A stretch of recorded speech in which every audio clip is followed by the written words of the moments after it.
Without further ado, I'm going to do a quick recap of our last parak and move on to from where we stopped. So last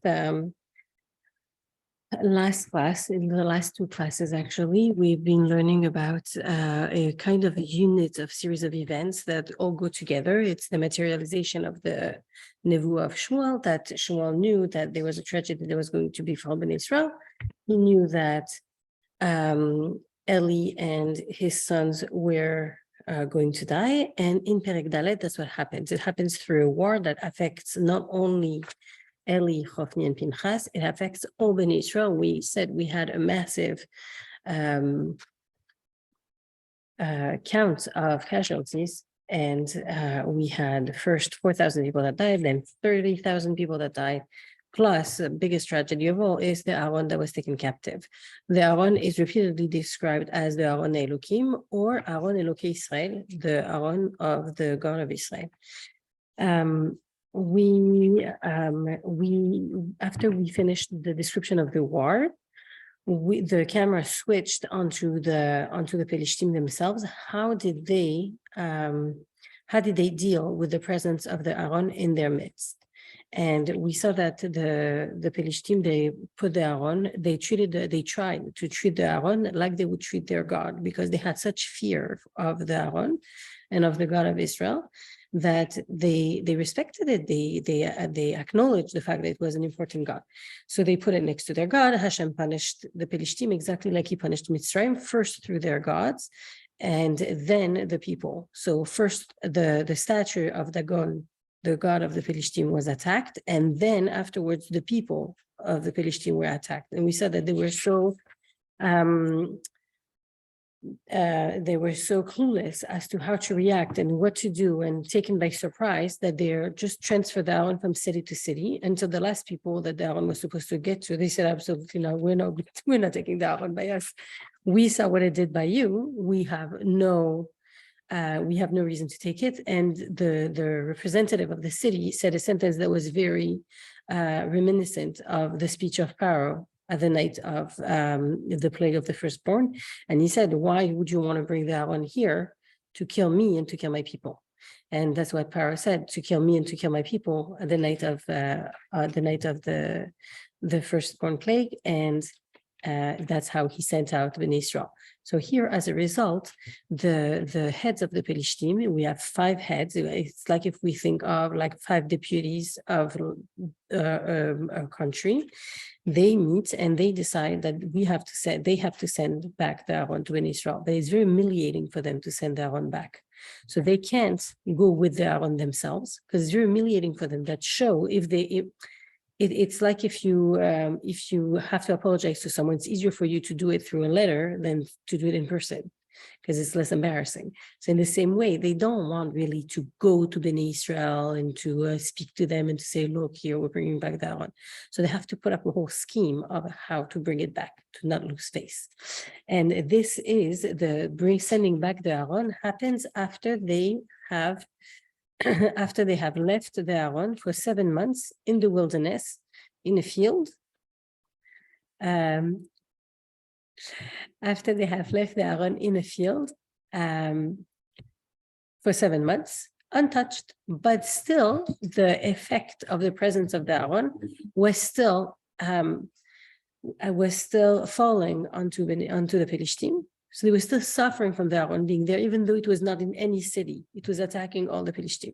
So they decided to return the Aaron. And we explained that they decided to return the Aaron. Their decision was very difficult, because on one hand, we have a lot of people who agree that they say, well, obviously, all the suffering that we've been going through is because of the Aaron. And there are other people, the priests of the Pelishtim, they have a hard time coming to terms with it. And they're the ones who, throughout the psukim, we see them, they drop hints of hesitation. And they say, maybe it's because of the God of Bnei Israel. Maybe the plagues will stop. Maybe we should return it to them. Maybe. but they're not sure. The people, they're sure. Exactly like we said in the story of Egypt, that the people, they wanted the Bnei Israel out, and Pharaoh was the one who was being stubborn. So here, they come to a decision and they decide to treat the Aaron with great honor. It's very interesting because the Pelishtim, there are people who are very tricky, and everything they do is about trickery. So on one hand, we can read through the Psukim and think to ourselves, wow, they really treat the Aaron with tremendous honor. How so? They put the Aaron onto a brand new wagon that they built specifically for that purpose. And they take 2 cows that have never carried a yoke. So it's like 2 brand new cows that have never been used for any other purpose. And they're going to go, they're going to put the Aaron on it. And they have gifts that they prepared to bring the Aaron back. They said it's not proper for the Aaron to travel on its own. We have to have gifts to accompany the Aaron. And we'll see that they put the gifts in a box. It's a very interesting, that's where we're going to start inside in the Psukim. But so yes.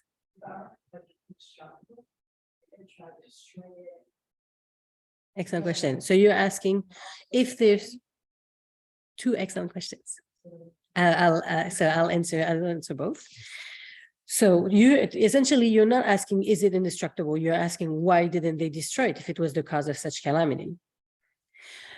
The people that serve idols, they have an extreme sensitivity towards godliness and spirituality. So it's not that they say, oh, we don't care about their gods. They have respect because they have fear. They know that the God has power. They don't dare touching the Aaron. One of the reasons that they put it on a wagon, they don't dare touching it. They're afraid that if they touch it, something else is going to happen. Imagine, by radiation, it's already terrible. So by touch. So they do acknowledge the holiness of it, but at the same time, they acknowledge the presence of God and the power of God as one of the gods who is very powerful. But they also have their God that they're not giving up on. So their vision of godliness is completely through the lens of idolatry. So that's why they're not going to destroy the Aaron. They're not going to harm the Aaron, because it's not that they don't.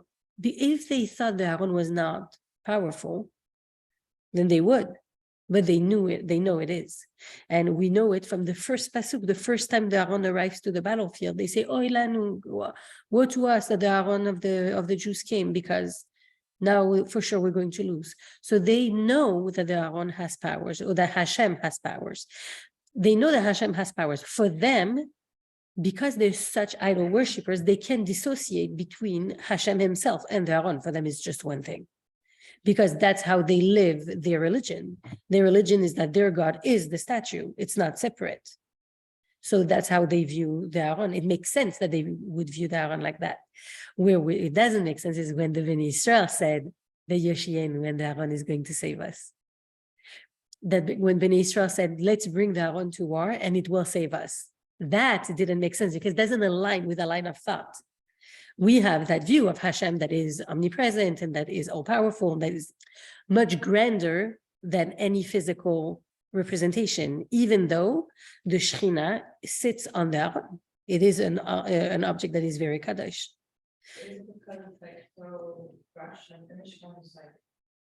New. Years later,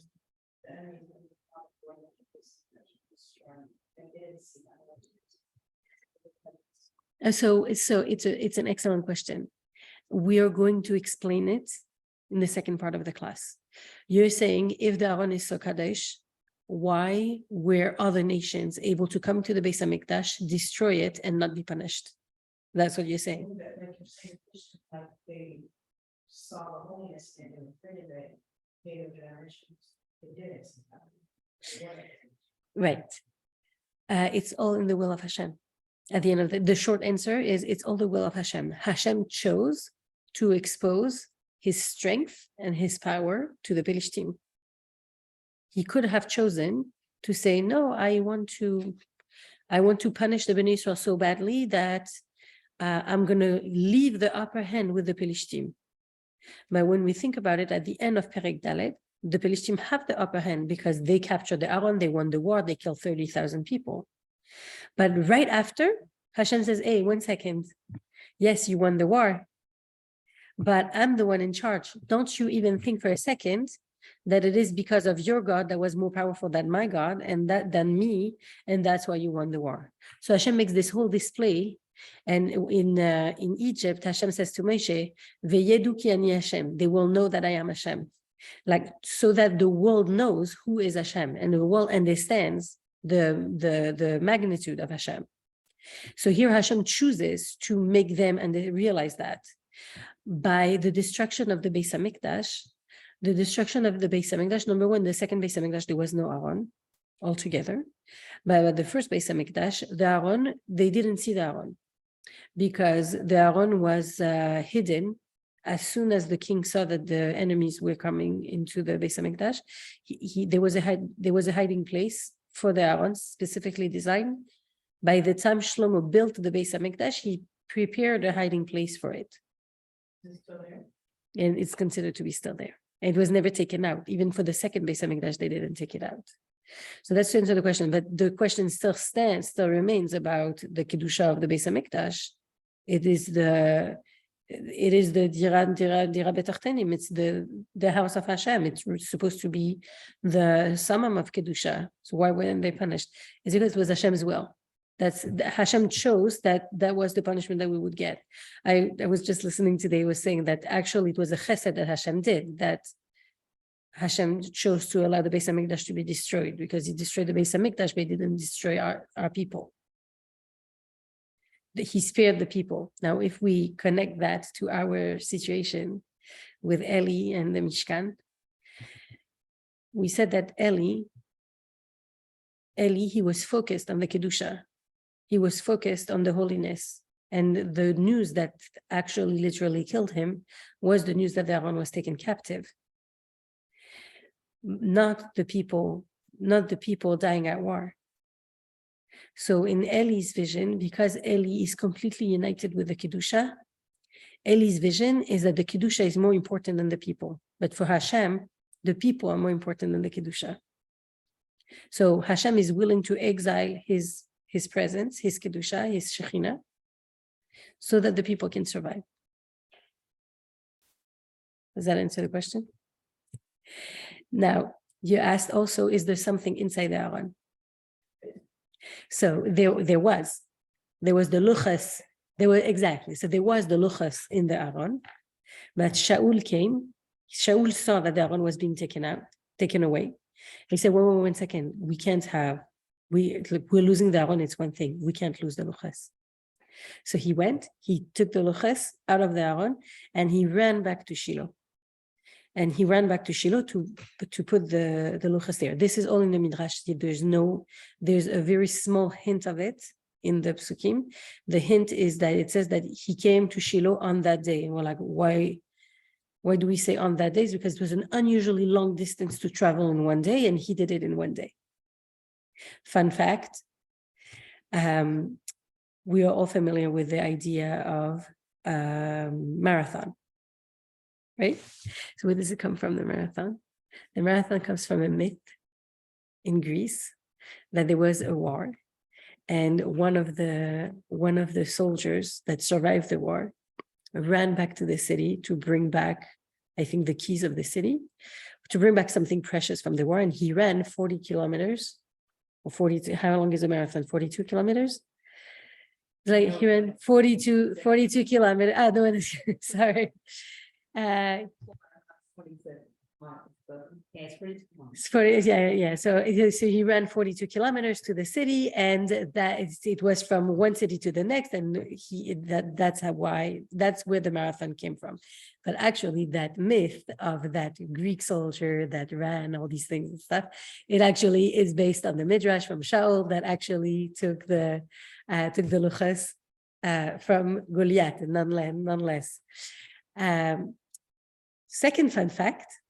Today, but like these days, they organize marathons in Shiloh, in the city of Shiloh in Eretz Israel. They organize marathons like as a remembrance of the race of Shaul is really cute.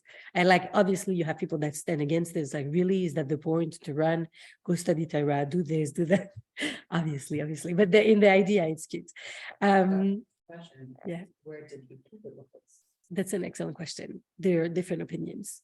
Some people say there was a second set of lochas. There was a second set, second Aaron that he put it in. I don't remember the other opinions, but there was it's a debate because when did he put it? Because afterwards, also even more problematic is that afterwards, the Mishkan is going to get destroyed and they're going to move the Mishkan to another city. So then, what happens? It's unclear. Then afterwards, when the Aaron came back, they put the luchas back in. Temporarily, we don't know. It's unclear. No, but some commentators say, "What do you mean he took the luchas?" No, he didn't take the luchas. There's no mention of it anywhere. Where would he have put them? It's like it's a debate. The Midrash says that, but there is a controversy around it.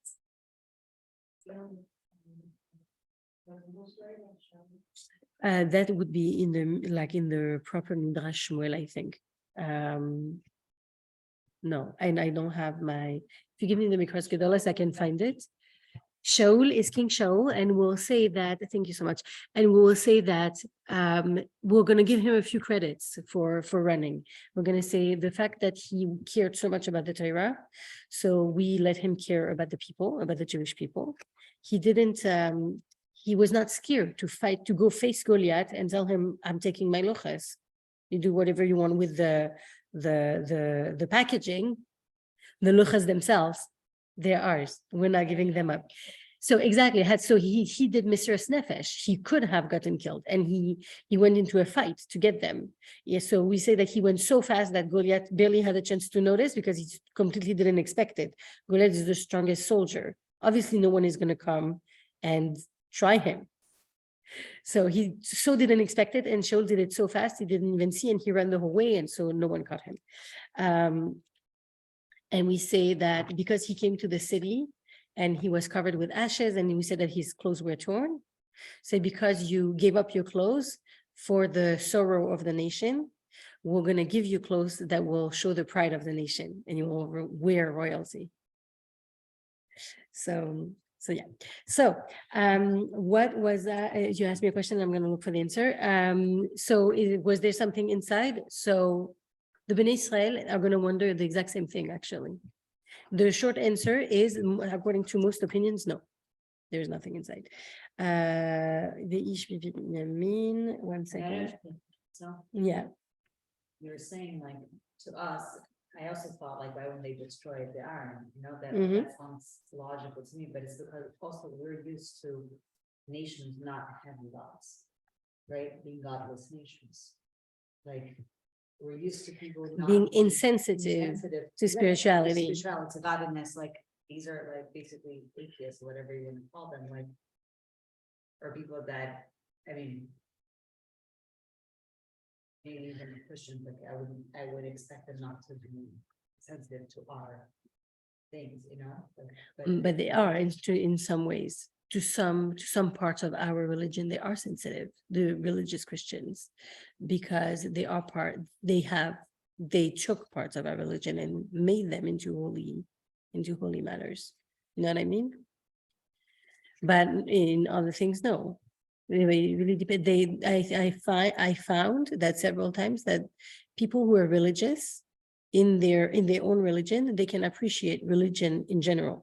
There is an episode, there was a series that was made on the Shlochim of Kathmandu. It was done like years ago, like 14 years ago, in Hebrew. So Israeli TV series in Hebrew about the Shlochim of Kathmandu. Highly, highly recommend. Super, super cute. So anyways, they arrived. It's all in Hebrew, yeah. I don't remember. Because I didn't look for them. I don't know. So I don't know. But it's really, really cool. So actually, shortly after it came out, the shlucha came to my parents' house for a Shabbos.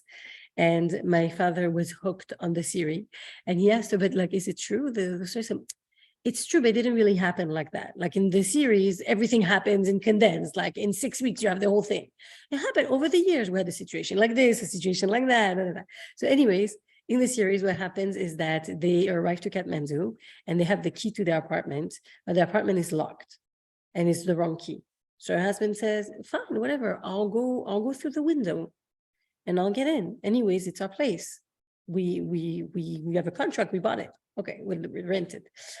Anyways, he goes through the window and all the kids start screaming, thief, thief, thief. So the police comes and right away they put him in jail.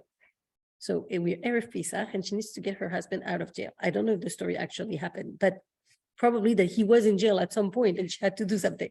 So what does she do? She doesn't know what to do. And she goes to the judge who's supposed to take care of her husband's case. And she has nothing to lose. It's Erev Pesach, she's all by herself, newlywed. She knows nobody. She doesn't speak, like whatever. She's like last resort. So she says, she goes to the judge, to his house. And she gives him, before she left on Shlichus, her father gave her a Rebbe dollar. And she gives him her Rebbe dollar. So she comes and she says, hi, I'm coming, my husband, this, that.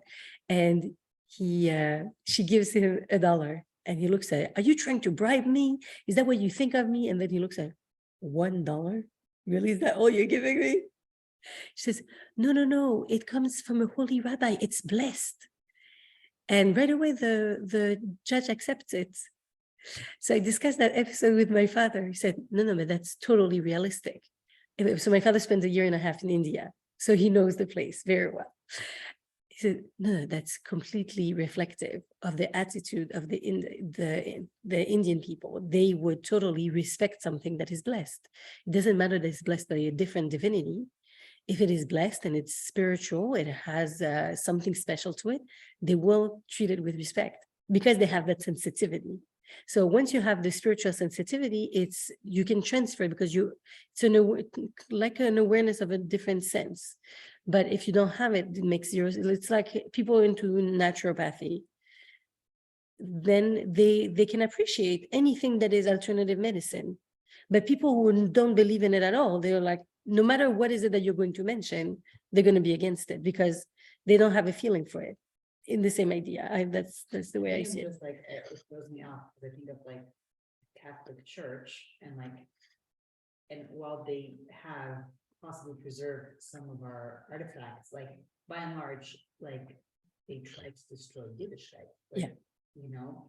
Right, but in a sense, yes, but it was done as a spiritual war in a way, because we want to erase your twisted way of serving God. You don't know the right way. We know the right way, so we're going to show you. Not because it's not worth anything, because the worth that you're giving it is not the right one. And it's an ideological. If we live, it invalidates that. No, because it's our punishment for the Christians. It is about the punishment of the Jewish people to live as a martyr people, suffering because of our betrayal. Right. It is in their optic. That's how they. So they would kill us, but they would kill us. They would kill many of us, but they would keep us as a nation. They would keep us alive. They are not going to annihilate us completely because they need us to be the witness of their success ideologically. Yeah, I'm French. That's what we learn in school. It's pretty sad. Rashi says, Ish Binyamin, ze haya Shaul. It was Shaul shechataf et haluchot that grabbed the luchot miyad Goliath from the hands of Goliath, ubarachlo, and he ran away. So yeah, in Rashi, you have it pretty much everybody brings it up. Sorry. Vayaratz.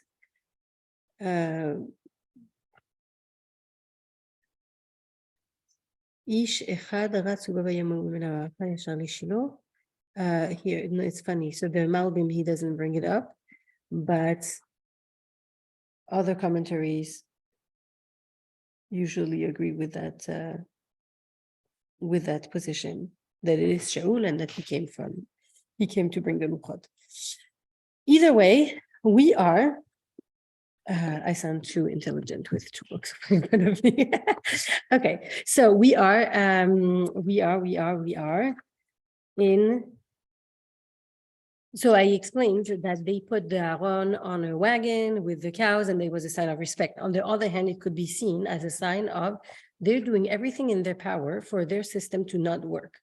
And the Pelishtim are doing everything in their power so that the Aaron will not get to Eretz Israel.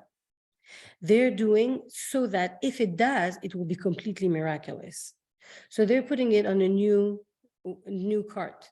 Could be the new cart is broken and they don't even know. Maybe it was not built well and doesn't wheel properly.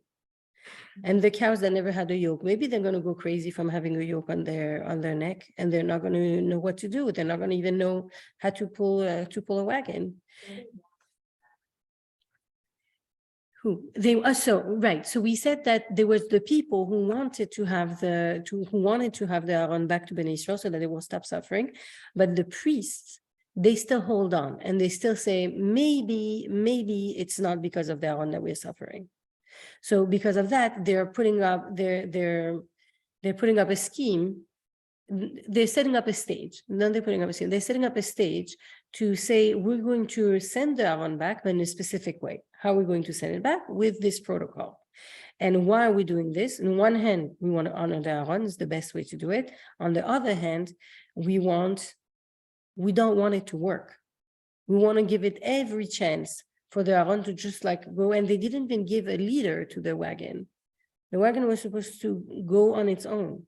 The cows are supposed to lead the way on their own and go into the right direction, which makes absolutely no sense, especially that we said that they left their the calves are back in the barn, and they're waiting. Their nursing calves are in the barn, and they're supposed to go the opposite way. So all the chances were that the cows will not go to Eretz Israel. They're trying to make it look like they're centering it. Exactly. So for the people, they're saying to the people, this is the best way to do it. But on the other hand, we could see that the way that all of these steps that they're taking, they are to diminish the chances of the Aaron getting back. And then they would say, well, you see, the Aaron didn't go back to Eretz Israel. So clearly it's not because of the Aaron that we were suffering. But we'll see, they will go back, and we'll go back in an interesting way. All right. We're going to start at Pasuk. We're going to start at Pasuk Zayin. We are in Perek Vav, Pasuk Zayin. So we are in the middle. We're towards the end of the conversation between the priests of the Pelishtim and the Pelishti people. Rassi, if you want, I have a book. This one is in English. No, I know that you like using it. So I just want you to know that we have it available. No, that's for sure. Okay, Pasuk Zayin. Ve'atza, and now, kechu, take, ve'asu hagalah, so take materials that you need, ve'asu hagalah chadasha echat, and make one new wagon, ushte parot, and 2 cows, alot. Alot would be kind of new, like innocent. Asher lo ala aleim ol, that did not have a yoke on them. Ve'asartem et haparot, and you will imprison in a way the cows, meaning you will put the yoke on them. Ba'agala, and you will attach them to the cart. Ve'ashevotem benehem, and you will return them benehem me'acharehem abaita. So between them, behind them, home. Meaning you will set them up in a way that they're going to be looking at the Aaron while they're walking, so that the cows will be respectful to the Aaron and not give their back to the Aaron, which is, so they would be walking backwards in a way. So some commentators say that they're walking backwards, and some commentators say that they had the cows had their head turned back towards the Aaron the entire way out of respect for the Aaron, which is another dimension that we're going to see after. ולקחתם את ארון השם, and you will take the Aaron Hashem, ונתתם אותו על העגלה, and you will place it on the chariot, ואת כל כלי הזהב, and all the utensils of gold, that we mentioned last week, that they made small images of their suffering. So they made small mice, gold mice, and we said small gold hemorrhoids that we don't know what they would look like, but that's what they were supposed to be. Asher, so if you can imagine the little emoji of that, whatever. Asher Hashemot Lo, we recorded, I should have said that. Asher Hashemot Lo, that you will return to him. Asham. Asham is a type of korban that is for a sin. So it's of guilt. You're returning your guilt to the Aaron, meaning you're showing the Aaron that you're guilty, and you're returning it, admitting that you're guilty. Tasimu ba'argaz, and where are you going to put all these golden images?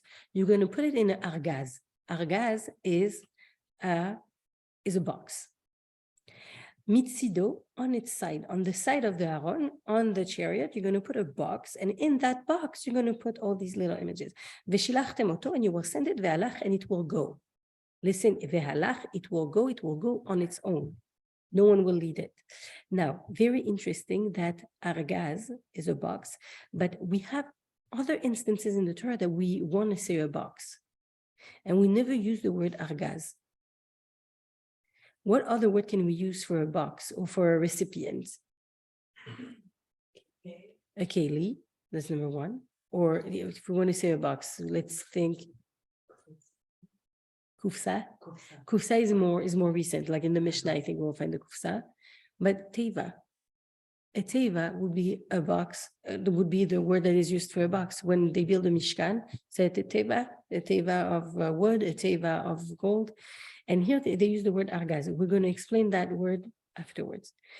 Ureitem pasuk tet. Ureitem im derech gevulo yale. And you will see if it goes towards the way of the border, Bet Shemesh, to Bet Shemesh, which was apparently the closest city to the border.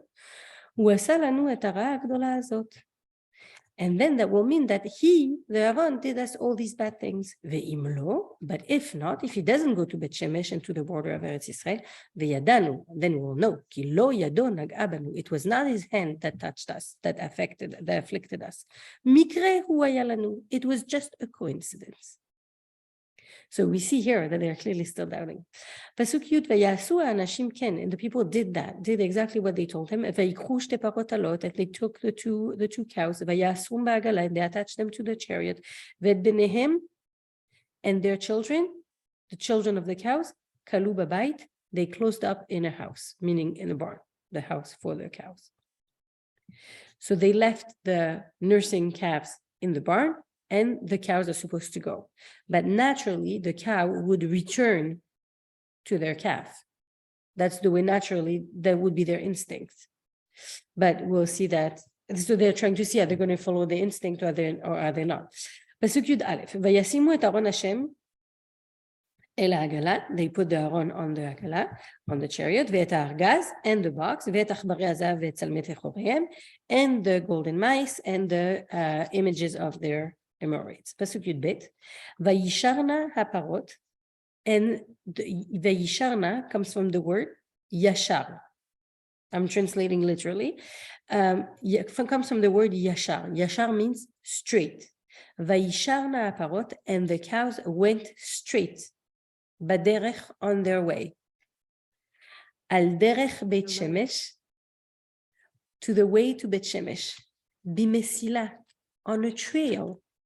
Bimesila achat, on one trail. That means that they went straight, one way, not a little bit right, not a little bit left. They're going just straight. Halchu haloch vegao, they went just going. Velo saru yamin usmol, they didn't move right or left. Vesarne pelishtim, and the representatives of the dignitaries of the Pelishtim, holchim acharem, they go after them. Ad gvul Beit Shemesh, until the border of Beit Shemesh. Yes?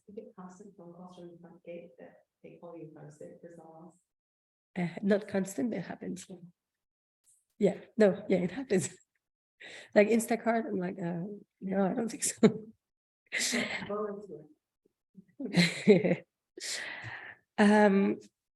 So against all odds, the Aaron goes completely straight, like a straight line, like if there is an invisible hand that is really guiding it. That's great news. A miracle. So when we I'm glad you said that, because when we read the psukim, we really see we're in awe, we're impressed, because we know the setup, and we read the psukim, we're like, oh my gosh, that is really fascinating that it would turn out this way. Not only they arrive to Bet Shemesh, but they go in a straight line. It's really direct. So now what will happen once the Aaron arrives? How is it going to be received by the nation? All right, you look nervous. And they're not gonna have a party. They're going to make a party. That would be a proper reaction. They would make a party.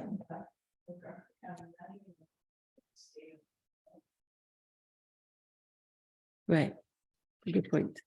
So 30,000, yeah, you would have, like, even if 30,000 die, there is a massive loss, but there's still people left. There are people left. Just, yeah, it is a massive loss. Like What? like an entire city that was wiped out. Yeah. It is enormous, definitely. There are people left. We'll see. So you say they should do a party. Arisi, what do you say? How should they react when they receive their Aaron back? Well, I was just reading the English, so. Okay, no, regardless. I guess you would think that they would. They would celebrate. Right.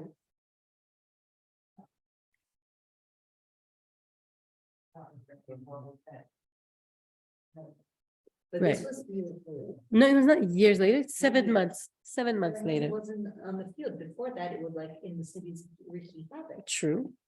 So. Even though there are different opinions, yeah, it is about a year. Yes, many opinions say it's about a year.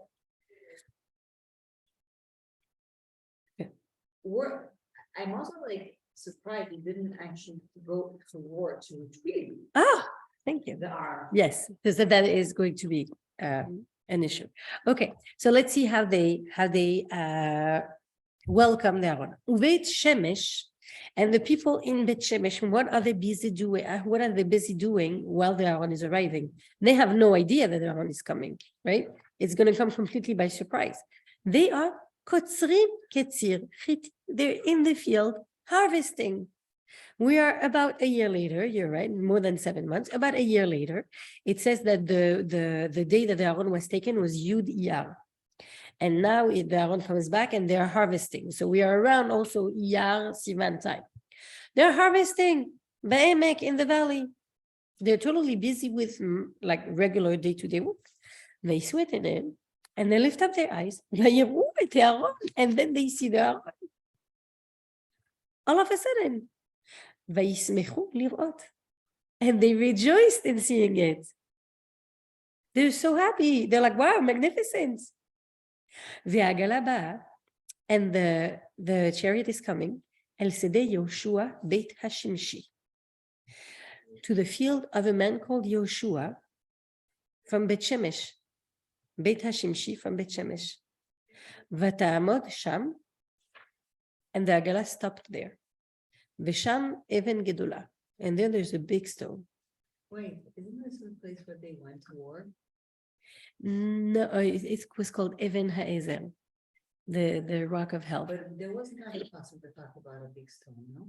Even Ha'ezer. That was, yeah. So there was a big rock there. So what did they do? They, Russi, help me. They dismantled all the wood of the chariot. Is that what it says? So. Sorry, Pasuk Daled. I didn't want to put you on the spot. I'm sorry. This way, okay. So yeah, so they dismantled the chariot and they say ve'et haparot, and the cows he'elu ola la'Hashem. So they say, 1 second, the Aaron is coming, and what is carrying the Aaron is a chariot with cows. Obviously, whoever is in contact with the Aaron is connected to the Kedusha. So everything connected to this situation is Kadesh. So the cows, as a thanks to Hashem, the cows will bring as a korban, because they were part, it's a favor that we do to the animal to bring it as a korban. They elevate the animal through bringing it for a korban. So we're going to bring the animals as a korban, and even the wood that carried the aron, we're going to bring it as a korban. We're going to make it part of the korban. The Mishkan is still functioning? Excellent question. Does it say that they're going to the Mishkan? Doesn't say that. Excellent question. So what will happen, and we're going to see it happening again after, is that, so we said that the Mishkan was destroyed during that war, but it doesn't, the record of it is not in the Psukim, but the Mishkan was destroyed. The next time we'll see the Mishkan, it will be in a completely different city. It's going to be in the city of Nov. It doesn't even say that the Mishkan moved. It's just the next time we see it, it's in Nov, and just deal with it. So from the moment that the Mishkan of Shiloh was destroyed, there was a permission to bring korbanot anywhere. You don't have to be in the Mishkan to bring a korban.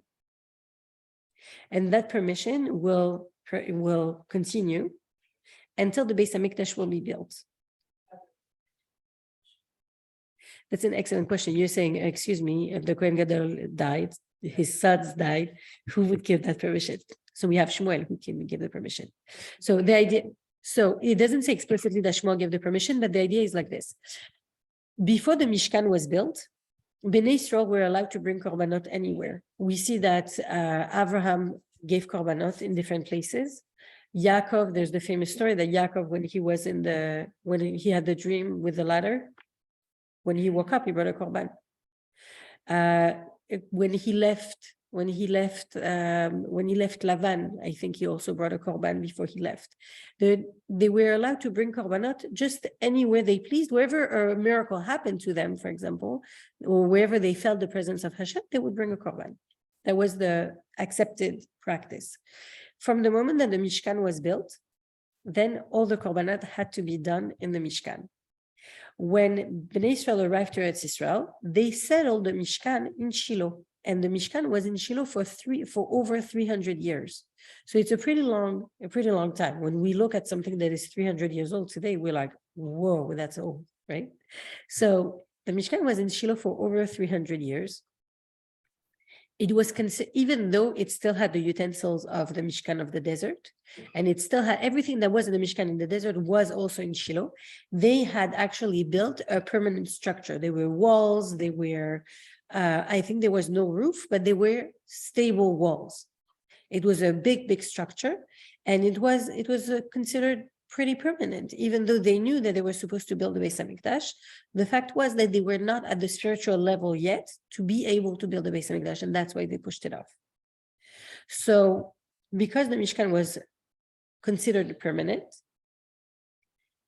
you were allowed to bring a korban only in the Mishkan. But now that the Mishkan was destroyed, they said, hey, 1 second, the Mishkan is destroyed. We're going to build another one, but it's not the same. It's an in-between. So because the Mishkan, the second Mishkan that was rebuilt was not permanent, so any elevated place, any place that you would find respectable to bring a korban, you were able to bring a korban. So that was called the Bamot. It was very widespread, and afterwards, Bnei Israel are going to have issues with it, because when the Beis HaMikdash is going to be built, they will not be allowed to bring korbanot on the Bamot anymore, but they will continue to do it because they were so used to it. And all the Nevi'im are going to come and say, it's like a continuous rebuke that they continue to bring korbanot on the Bamot as if the Beis HaMikdash doesn't exist. So that would be an issue. So that's why they're allowed to bring a korban here outside the Mishkan. Good point. Very sharp eye. Pasuk Tedvav. Ve'aleviim, and the Leviim. What are the Leviim doing here? How did the Leviim get here? So in the Mefarshim, they explained that the city of Bet Shemesh was one of the cities that were dedicated to the Leviim. The Leviim didn't have their own part of the land. So they were spread around the country. They had cities of Leviim and Kohanim. So Bet Shemesh was one of those cities. So that's why the Levim are here. והלווים הורידו את ארון השם. They took down the Aron Hashem from the chariot. ואת הארגז אשר איתו, and the box that was with it, אשר בו כלי זהב, that had the golden gifts in it. וישימו אל האבן הגדולה, and they placed it on the big stone. ואנשי בית שמש, and the people of בית שמש העלו עולות, they brought קורבנות עולה, ויזבחו זבחים, and they brought קורבנות of זבחים, ביום ההוא להשם, they brought a lot of קורבנות for Hashem. And what are the Pelishtim doing during that time? V'chamisha, look at this, they are not giving up, they're not leaving the Aron so quickly. V'chamisha sarnei Pelishtim, and the 5 delegates of the Pelishtim, ra'u, they saw all the celebration. And then, vayashuvu Ekron vayamahu. Then they returned to Ekron. They wanted to see what's going to happen when the Aron returns. Because when we brought it to a city, bam, we get smashed. What is going to happen when the Aron comes back to the city of Ben Israel? And they see, they make the whole celebration, and they make korbanot and all this. And they see it, and they're like, okay, we're done. We're going to go back to our place. Pasuk Yud ואלה תחורי הזהב אשר השימו פלישתים השם להשם. And here in this pasuk, I did not find a satisfying explanation for this pasuk. Why are they going back to explain to us what was there? And why do they detail the cities that donated a gift to the Aaron? So I apologize for that, but it is a little perplexing. But sometimes to notice the question is more interesting than having the answer. But at least we know there is a question. ואלה תחורי הזהב, and these are the hemorrhoids of gold, asher eshivu pelishtim, that the Pelishtim return, Hashem la Hashem, as a guilt to Hashem, like as an acknowledged admission of guilt. Le'ashdod echad, the city of Ashdod donated 1. Le'aza echad, the city of Aza donated 1. Le'ashkelon echad, the city of Ashkelon donated 1. Le'gat echad, the city of Gat donated 1. Le'ekron echad, and Ekron, the city of Ekron donated 1 too. פסוק י"ח, ועכברי הזהב, מספר כל ערי פלישתים, and the number of the golden mice were equivalent to the number of the cities, of all the cities of in the land of the Pelishtim. Each city that was touched by the plague of the mice donated as if it was like an atonement, like I'm giving you a mice and you keep the mice with you and I don't want to have them again.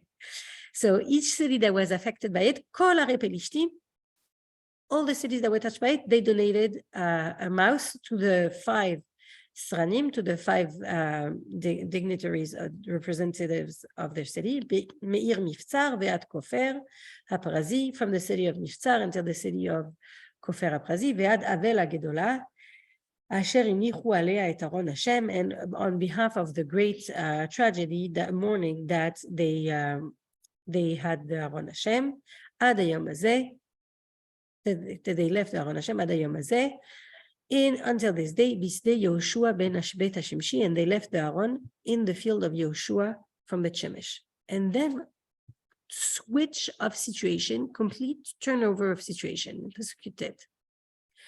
And it comes as a surprise to us in the psukim without any warning, the same way they came on them as a surprise without any warning. So look what happens, pasuk Yutet. Vayach be'anshe Bet Shemesh, and he hit the people of Bet Shemesh. Who is he? Hashem. Hashem hit the people of Bet Shemesh. Ki ra'u be'aron Hashem, because they looked at the Aron Hashem. And not only that, vayach ba'am, and he hit from the people 70 ish, 50,000 ish. We don't even know what to do with this number. I'll translate literally. Sorry. 70 ish, 70 people, 50,000 ish, 50,000 people. Yeah, that was the proper reaction. What? Vayit'ablu ha'am, and the people mourned. Ki yika Hashem, vayit'ablu ha'am. Imagine, it's the entire nation. Am is a nation. Vayit'ablu ha'am, the entire nation went into mourning. Ki yika Hashem ba'am maka gedola, because Hashem hit the people with a great blow. One second. Vayomru anshe Bet Shemesh, reaction. Vayomru anshe Bet Shemesh, and the people of Bet Shemesh said, מי יוכל לעמוד לפני השם האלוקים הקדוש הזה? Who would be able to stand in front of this holy God? ואל מי יעלה מעלינו? And to whom are we going to send it? Who should we elevate it to? The Aaron. They realize that they get hit because of the Aaron. One second, I'm going to explain. וישלחו מלאכים, and they sent messengers אל יושבי קריית יערים, to the people living in the city of קריית יערים, לאמור, saying, השיבו פלישתים את ארון השם, the Pelishtim returned the Aaron of Hashem, רדו, come down, העלו אותו אליכם, and bring it up to your city. Wait, the same thing the Christian were doing.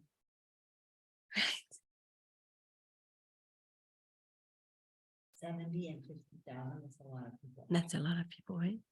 70,000. So if I look, so it's a good question. Is it to say 75,000 or is it to say 70,000 and 50,000? How many people are there? 50,000 and 70, but like, why do they say Shivim ish, 50,000 ish? That's really, what? There were a few million Jews, right? There were not a few million Jews, but the question stands, are there that many people?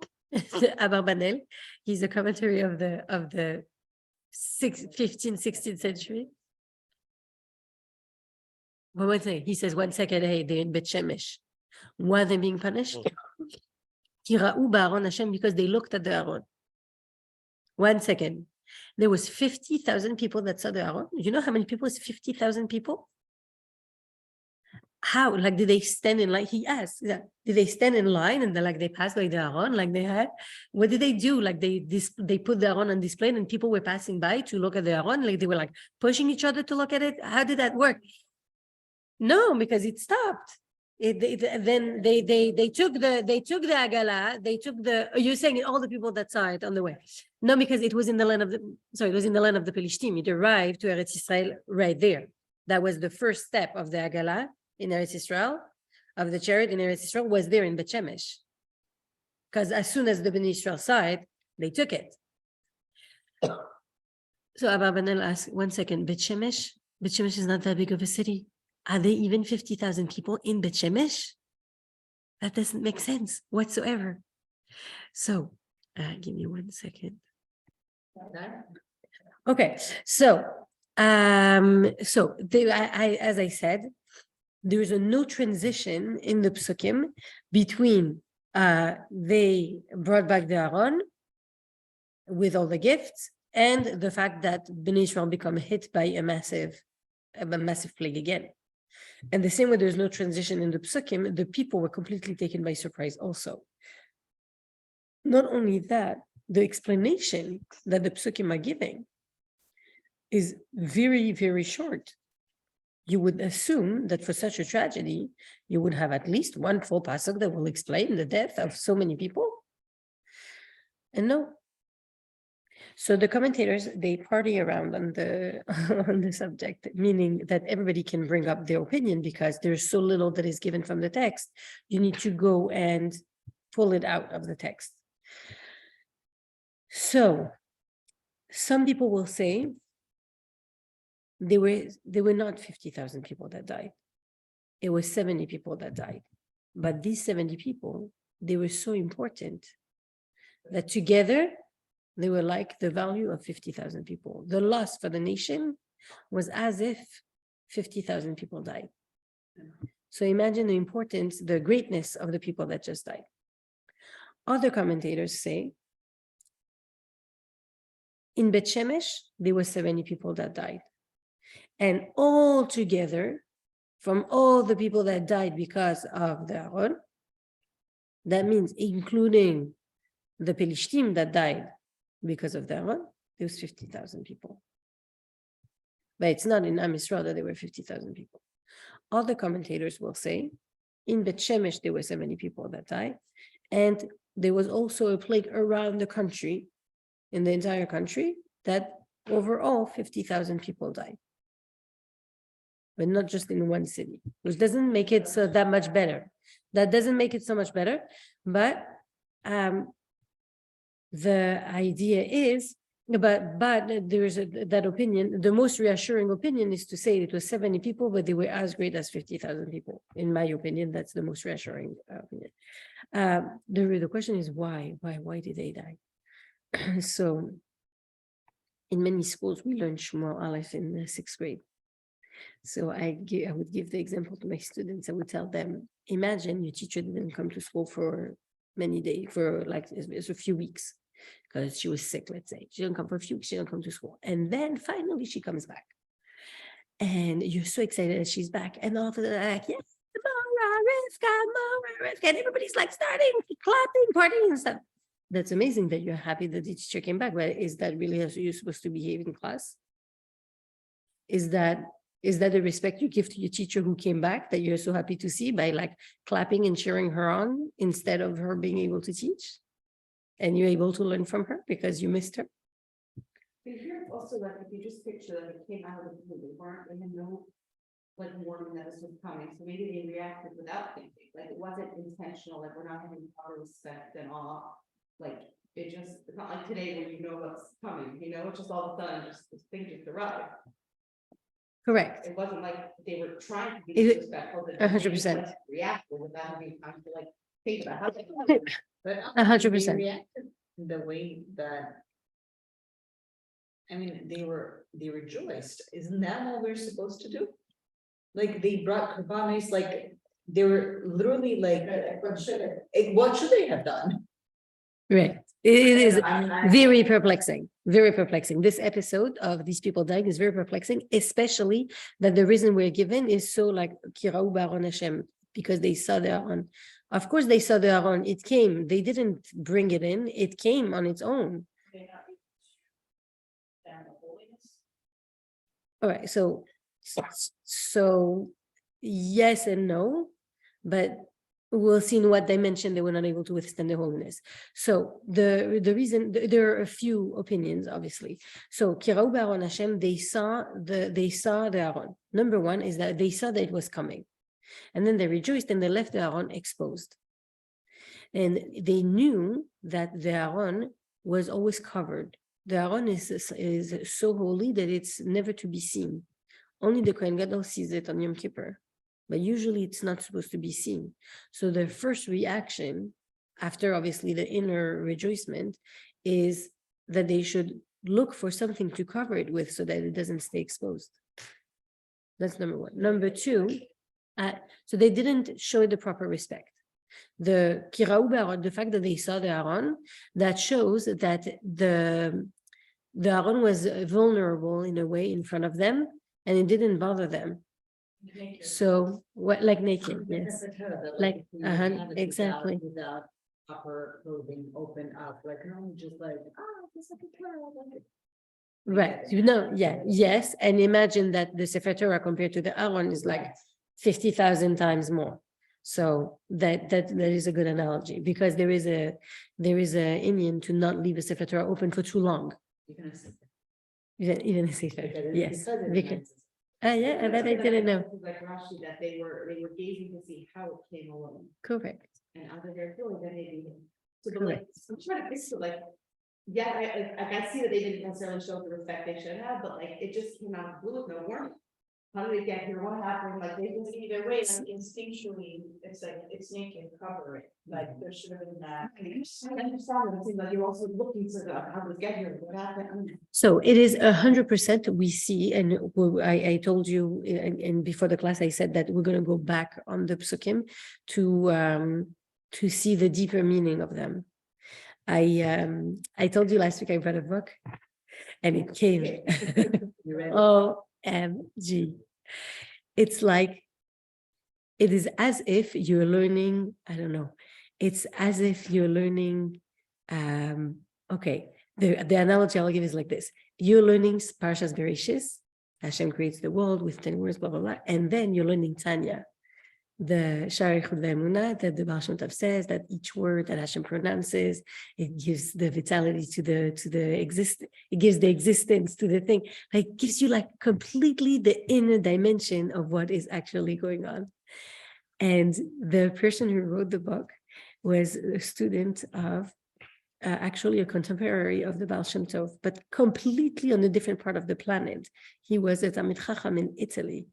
In Italy, there was the Rabbi Chaim something Luzzatto, and he was a Kabbalist in Italy, but he was such a Kabbalist that the sages in his time, they banned him. They said, you're not allowed to publish what you published.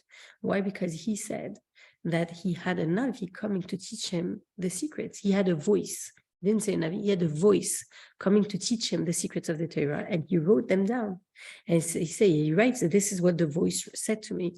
Now, I have read a sefer where someone writes, this is a voice that I heard on the night of Shavuos. I can't remember right now. It's just coming back to me as I speak. I read a sefer where someone was saying this. It was completely acceptable because it was in a Hasidic world. But him in Italy, writing this Sfarim with that voice that spoke to him, it was right after Shabtai Tzvi. And the Chachamim at that time, they were afraid that he was going to go along the way of Shabtai Tzvi, and they forbade him. They told him, you're not allowed to publish it. Not only that, we are demanding from you that you're going to lock your manuscript in a safe, and you're going to give to the Beis Din of the city, you're going to give us the key to the safe, so that you will never publish it. And he even went to a different city. They knew that it was not something that was able to be accepted by the world at this time. And he even at the end of his life, he wrote that it was a gezerah against his teaching, that it was not supposed to be revealed at this time, and he accepts the gezerah. But he doesn't say, oh, what I did was wrong. Everything he did was completely in Kedusha. But he said clearly it was not the right time because the Beis Din Shalmata, the court in the world doesn't allow me. So if the Chachamim and the Rabbanim don't allow me in this world, clearly there's a reason. No, so his student, he had a school of study, he had a yeshiva, and his student wrote a book, commentaries on the Tanakh, the entire Tanakh. And not only that, this book was never published for like hundreds of years. It was all manuscripts. The manuscripts are in a library in England. They retrieved the manuscripts from England. They took pictures of it and they printed it. So that's what I has been studying. What? So the book that I have was printed, and it says that it's the first time that it was printed in Tafshin Nun Chet. So it's recently, like 1988. What language is that? In Hebrew, 1998. Yeah, so it's mamish recent. Well, Like it's in Hebrew. Rabbi Chaim Luzzatto, he wrote the most famous book that brought him to be known still today in Mesilas Yesharim. And we have the word Mesila in our parak.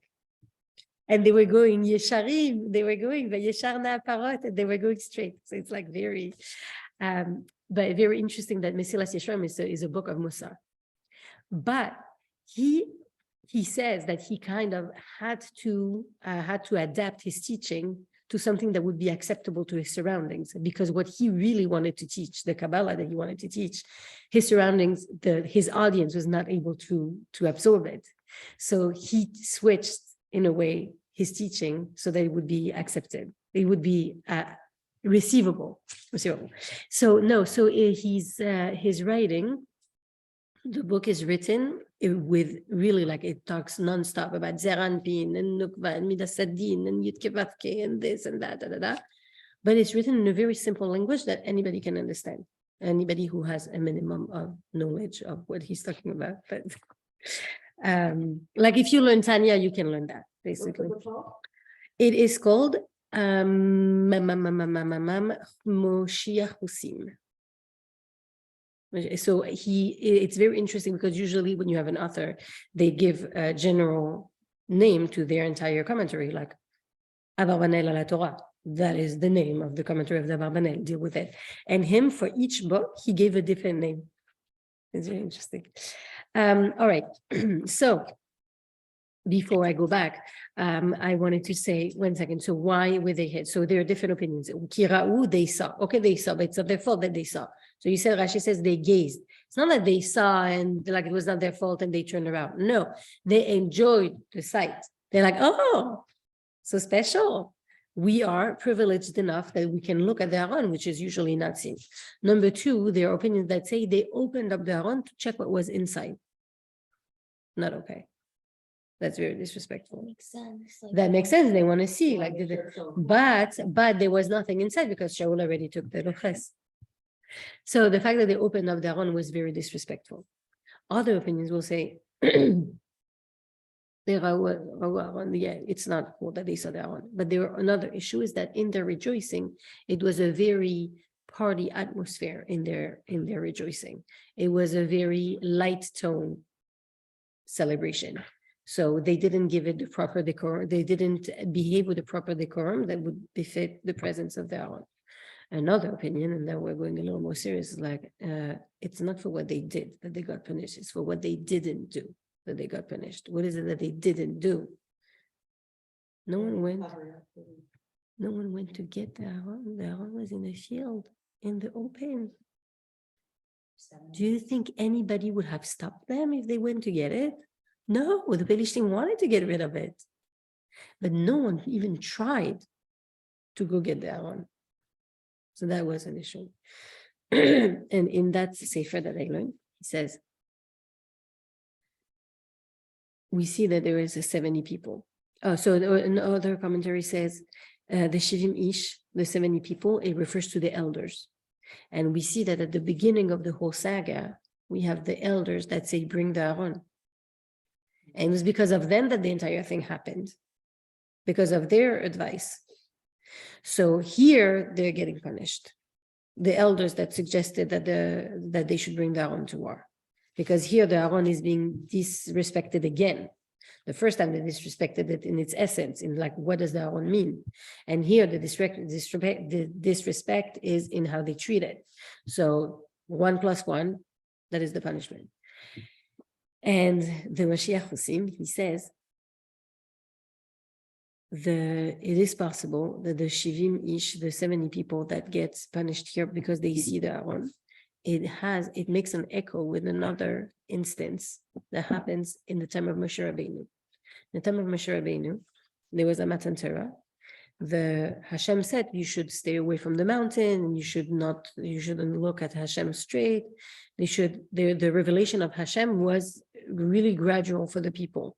There was Moshe, there was Aaron and his sons, then there were the Zekenim, the elders.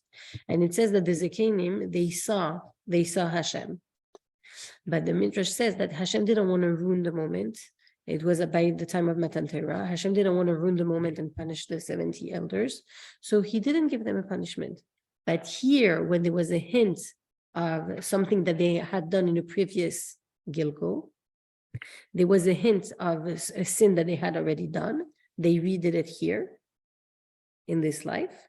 So then Hashem punished them this time. So it is not necessarily the punishment for the sin that was done in the present. It was an addition of a behavior from this life and another lifetime. That is, in a way, it is difficult to accept because we're thinking, 1 second, but I live my life and I try to make the best decisions for my life. Why do I have to be held accountable for things that someone else did? On the other hand, it shows how the infinity of things, that we're not finite people. It's funny. You remember we spoke about Yocheved, the therapist. What's her name? Yeah. Remember we spoke about her at Shul once. Yeah.